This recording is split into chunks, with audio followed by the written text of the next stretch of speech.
Hi, I'm glad you are with me. It's Maria from Still Dreaming Homestead, and I was very busy today, so I am doing this story late at night. In fact, it's in the early hours of the morning. It's about 2 o'clock in the morning. So, the one that we're supposed to be reading today is from the Bible stories. I love this story. So, we're reading from part 1, which is the creation stories. Story 7, the animals appear. For a few short hours, the birds had the world all to themselves. They flew happily through the air, perched on the branches, and they walked or waddled through the flower-strewn meadows. No doubt they thought, and birds can think, what a lovely place God had made for them. I'm not sure if they think that way, but they can think. But God had not made all this marvelous wonderland just for them. Early on the first morning of the 6th day, a loud roar comes from some forest glade. Birds in the nearby trees soared into the air, chirping and twittering. Then, curious to see what it was all about, they flew back. And lo, there was a great golden yellow creature with fine, strong features, a long, hairy mane, and bearing like a king. Do you know who that would be? It was the very first lion to ever roam this earth. Look over there. What can that be? Such a strange animal with 4 long legs, a big long neck. Such a funny face. A giraffe, of course. Ambling along with its head high in the air, it almost knocks the smallest birds out of the tree. And what's this?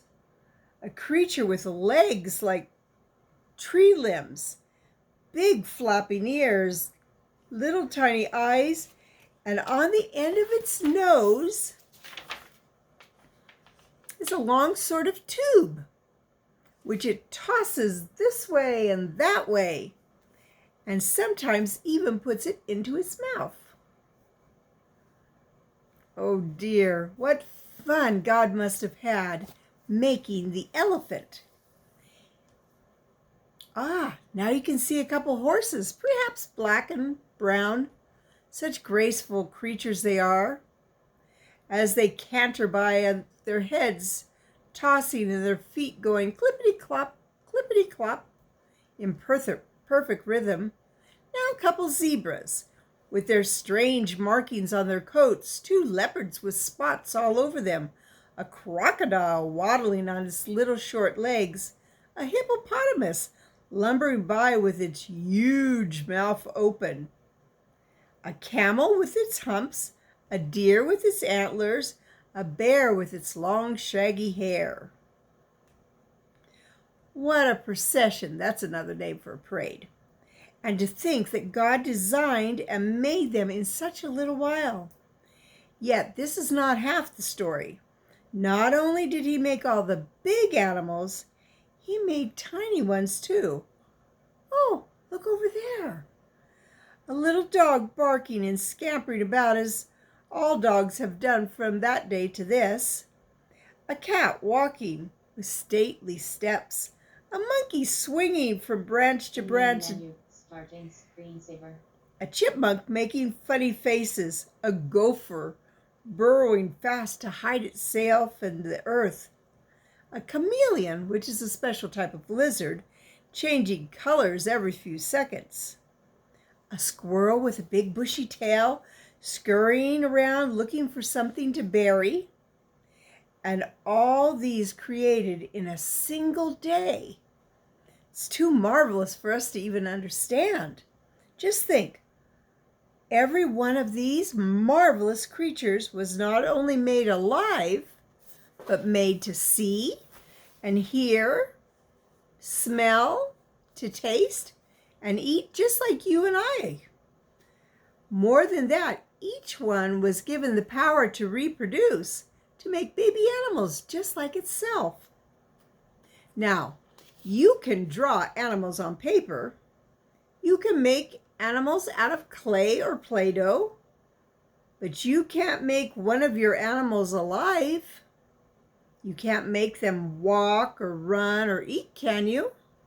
No, no indeed. And just as well, for if you could, what would your mother do with all of them around the house? And how would she feed so many?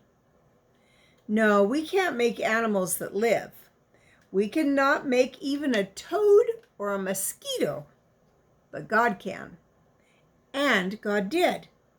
In his creative mind, every animal, every insect had its beginning, and at the sound of his voice sprang forth from the earth to do his bidding. That means what he tells them to do. And God said, "Let the earth bring forth the living creatures after his kind, cattle and creeping things, and beasts of the earth after his kind." And so it was. And God made the beast, that's another name for animal, of the earth after its kind, and cattle after their kind. And God saw that it was good. God was pleased with his work. It was good. And he was happy. His creatures were happy too and peaceful. Yet, creation was not complete. Something was missing. The most important thing of all remained to be done, and God had left it to last. So that's what we're going to be reading about tomorrow. Not tomorrow, the day after. I'll show you some of the pictures that they have. Here's some of the animals.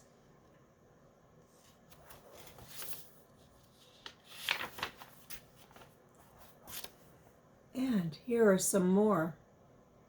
See the monkeys, and the hippopotamus, and camels, zebras, leopards. Oh my. And over here, horses. There's a little tiny chipmunk. And a squirrel chattering. So, God made all those things. It was so good. Tomorrow, we're going to finish hearing about day 6 and what else God made in that day. Putting up the book. So, this is Maria from Still Dreaming Homestead, and Maria tells a story. I want to pray blessings on you and yours in your house, and when you're out of your house, in the daytime and in the night. Always remember, God loves you. He really does. And I love you too. All right. Good night.